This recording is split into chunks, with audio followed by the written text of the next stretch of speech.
Selamat mengikuti kembali kuliah antarmuka sistem komputer. Untuk modul yang ke-6 ini, saya akan menjelaskan tentang bagaimana integritas data, yaitu bagaimana data yang tersimpan baik di ROM maupun di RAM bisa dijaga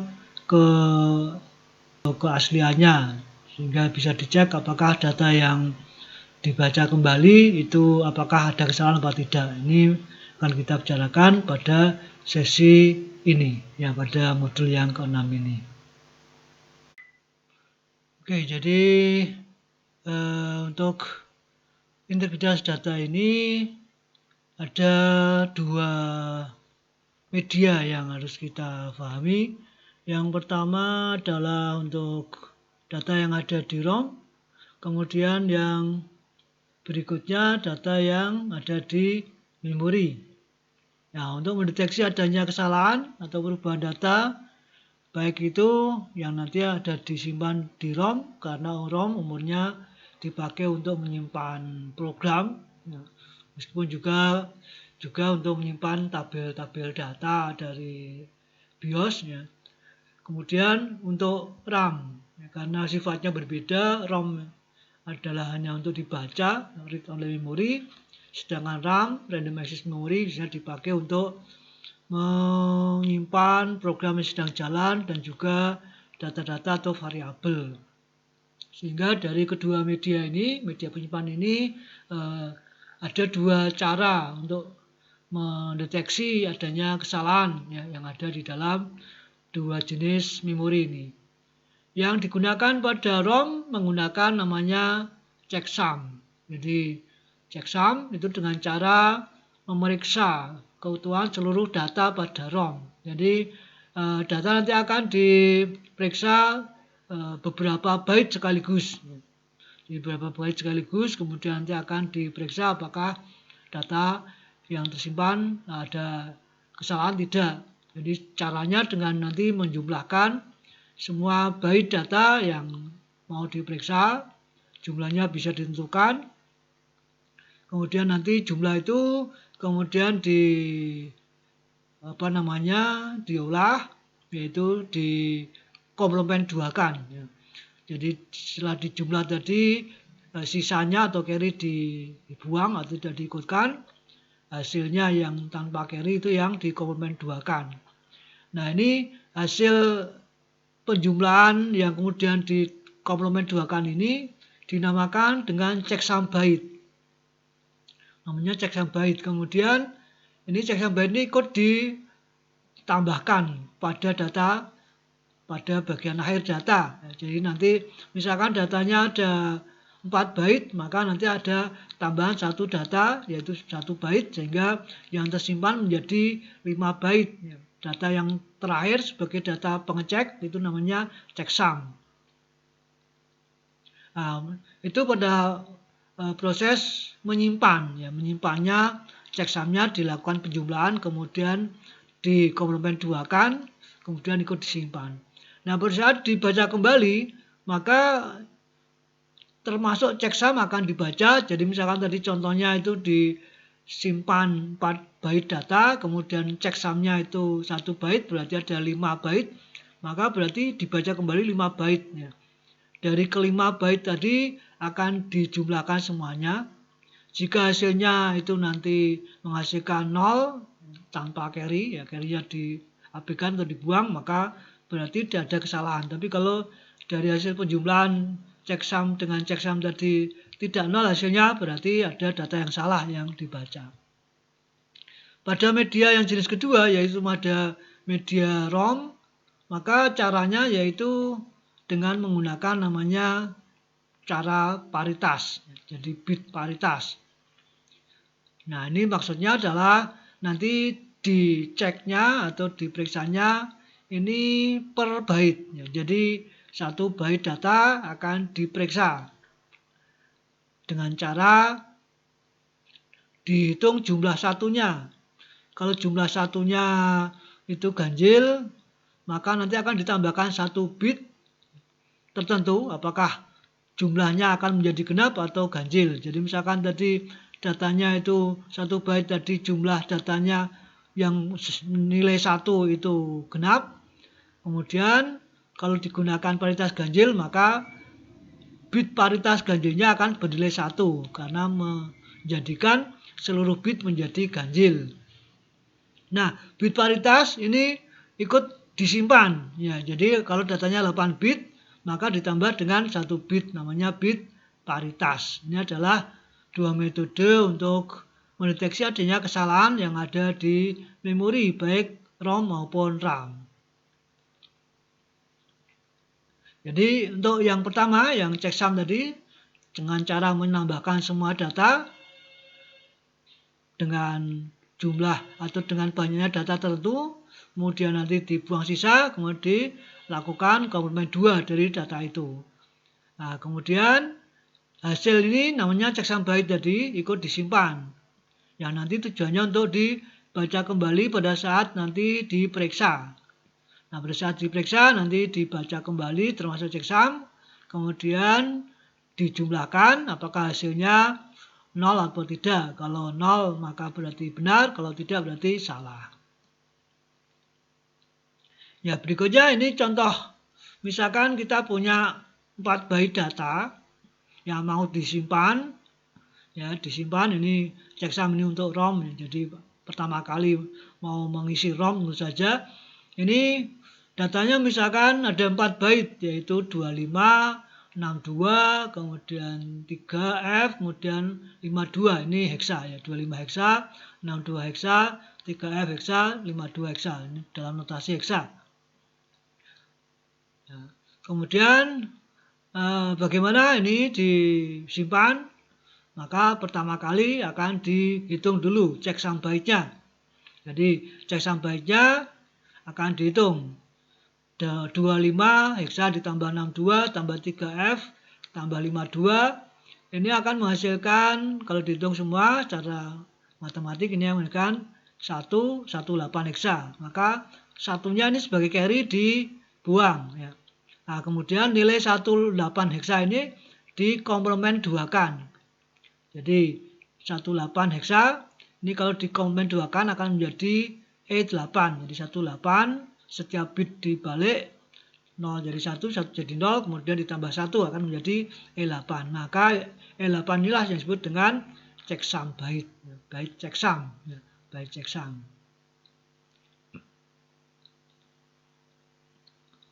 Nah, kemudian kalau mau dibaca kembali data yang tadi disimpan termasuk checksumnya, kemudian untuk mengecek kembali apakah yang tersimpan itu tidak ada yang salah, maka dilakukan penjumlahan dari data yang tersimpan tadi, termasuk checksumnya. Jadi datanya, kemudian checksum, dibaca semua, kemudian ditambahkan semua.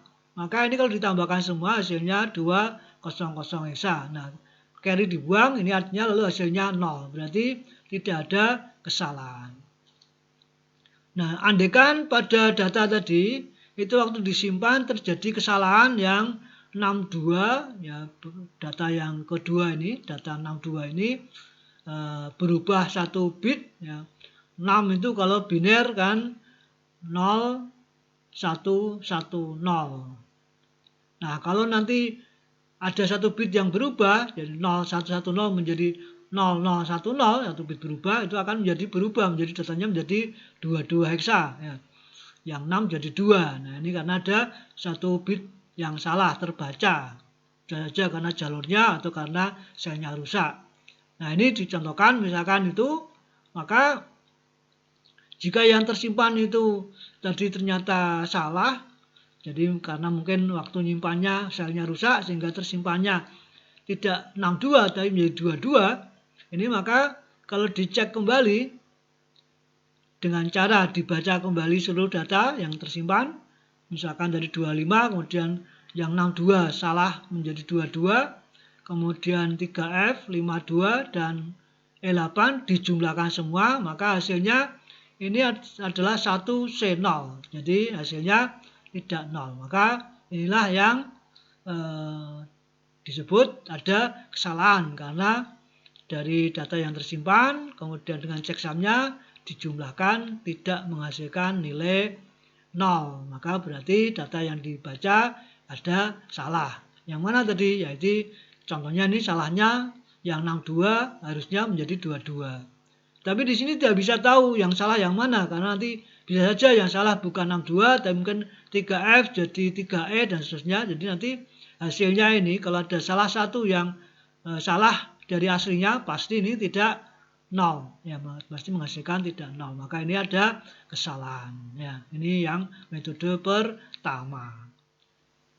Contoh yang kedua, misalkan ini datanya ada 9 buah data, 28 hexa, C4, BF, 9E, 87, 65, 83, 50, A7. Dan yang terakhir 51 hexa. Nah, ini diasumsikan bahwa data yang ada, ya, dan checksumnya ini sudah tersimpan. Jadi ini ada data yang tersimpan sudah menggunakan metode checksum. Jadi berarti datanya sendiri 1, 2, 3, 4, 5, 6, 7, 8, 9. Kemudian terakhir adalah checksum byte-nya, nilainya 51. Ini checksum byte, ya. Nah, untuk mengetahui apakah ini ada data yang salah tidak, maka berarti caranya tadi dijumlahkan seluruh data dengan checksum bytes-nya, jumlahkan seluruhnya ini, ada 10 byte, jumlahkan semuanya.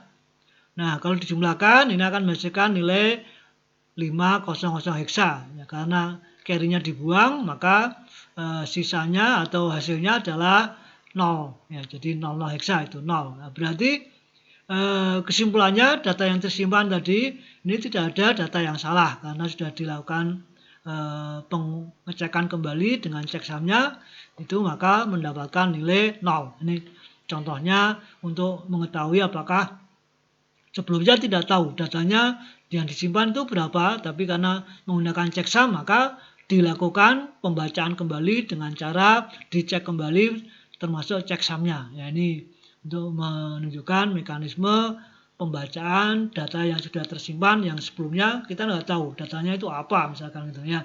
Maka langsung dibaca kemudian dihitung. Nah, ini contohnya kalau hasil hitungannya ini menghasilkan 00, nah, dengan carry dibuang berarti tidak ada kesalahan, berarti datanya betul, ya.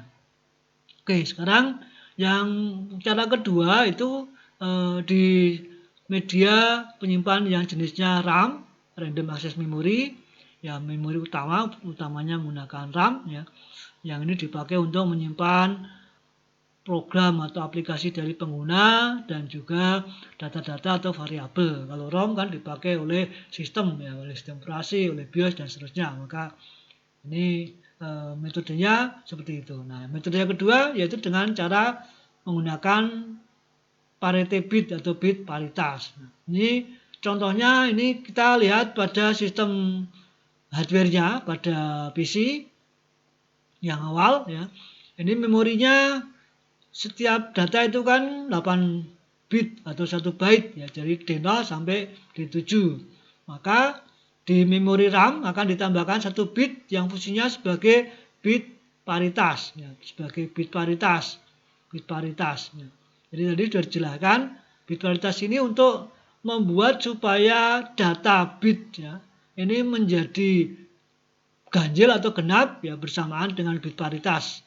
Jadi kalau data bitnya ada 8 bit ditambah 1 bit berarti menjadi 9 bit.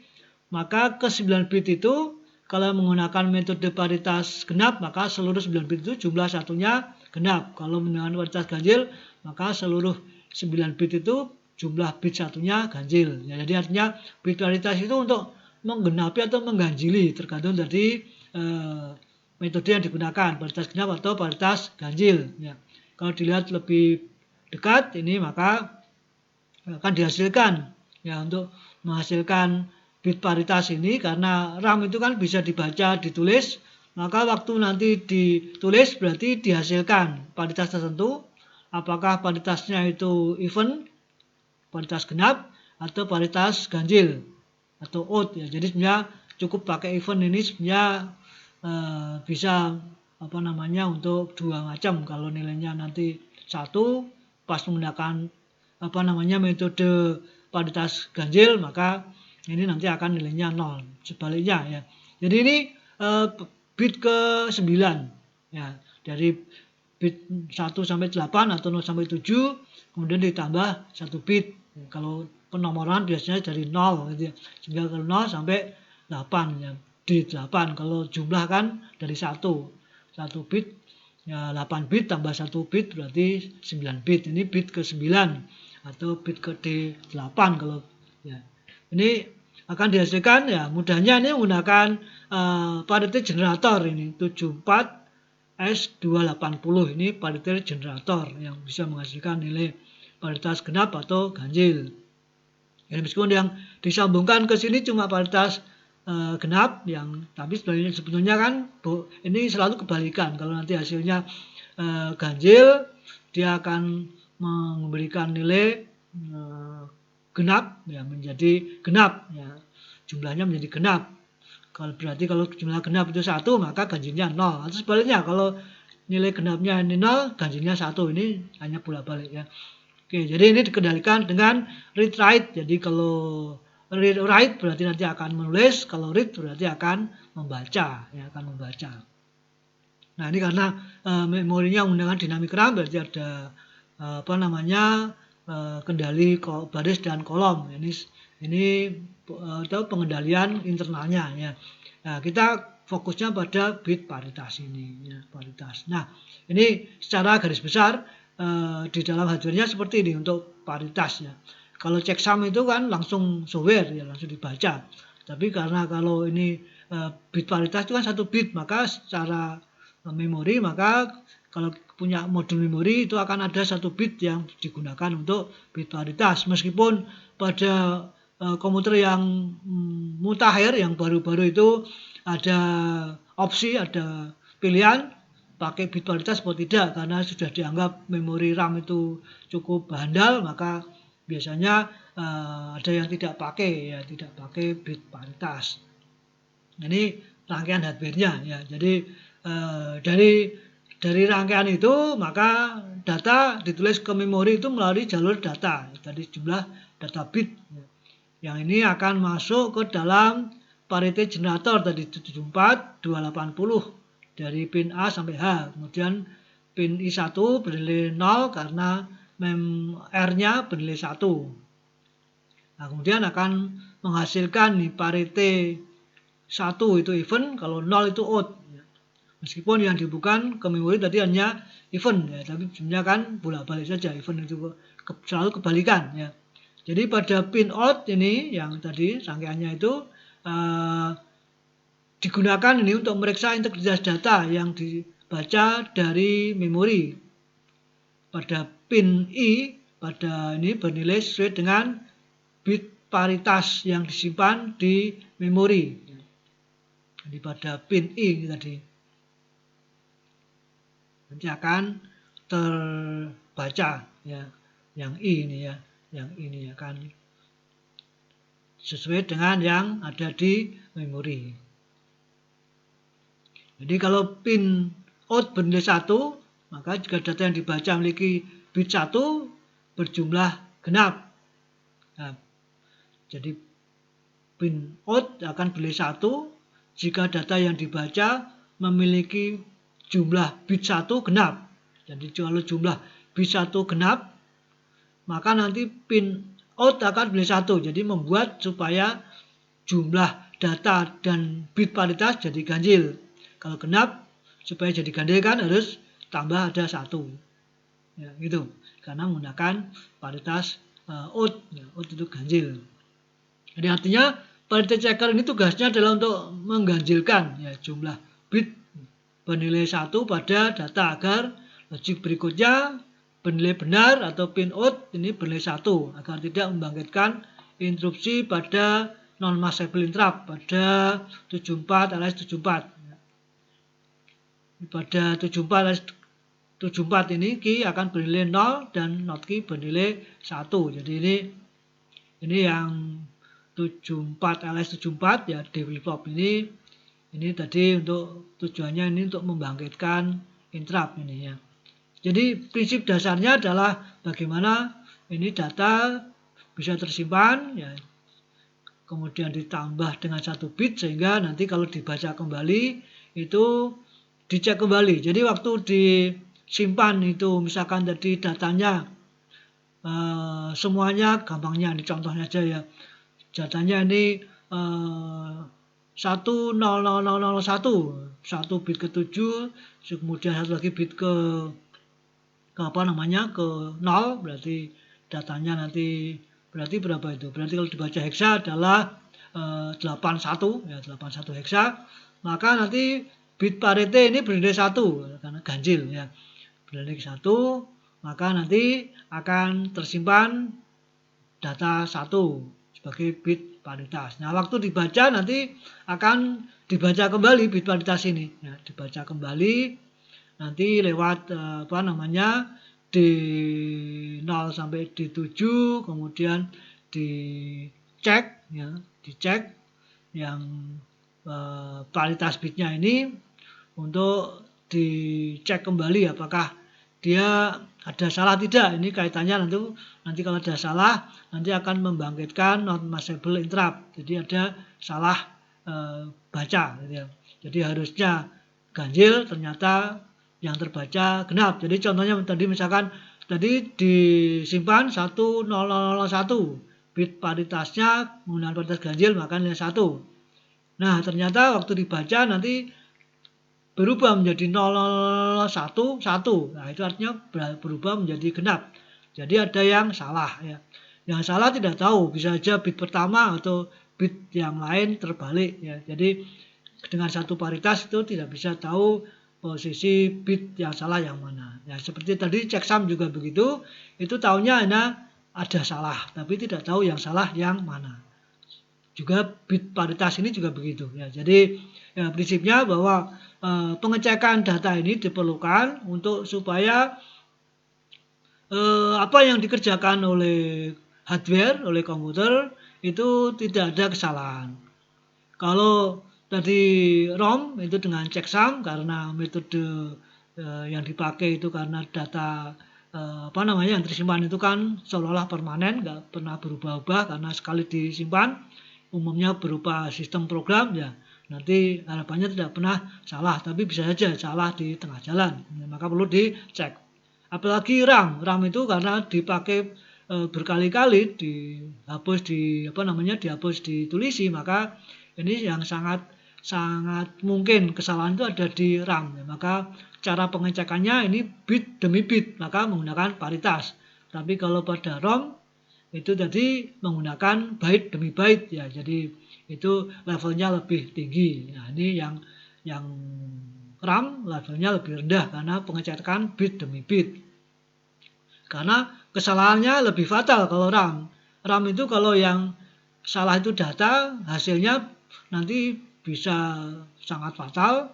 Atau kalau itu instruksi ya, yang dijalankan dari suatu aplikasi juga akan sangat fatal. Karena misalkan instruksinya menambah salah 1 bit karena kode instruksinya akan berubah menjadi mengalihkan ya, mengalihkan atau berubah menjadi mengurang atau membagi.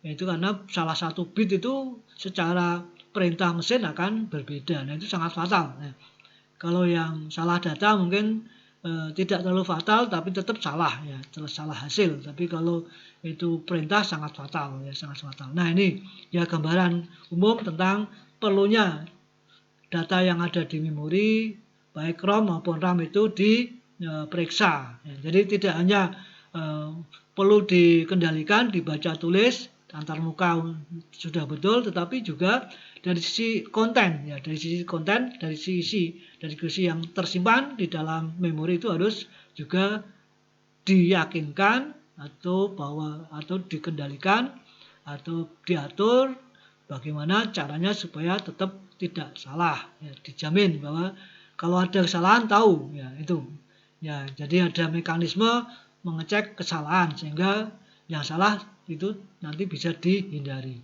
Oke, saya kira untuk materi yang ke-6 ini, modul 6 ini kita cukupkan untuk bahasan tentang data yang tersimpan ya, dengan diperiksa kebenarannya atau keasliannya ada salah apa tidak ya, menggunakan checksum dan menggunakan bit paritas ya. Demikian untuk yang ke-6 ini. Terima kasih, sekian dulu.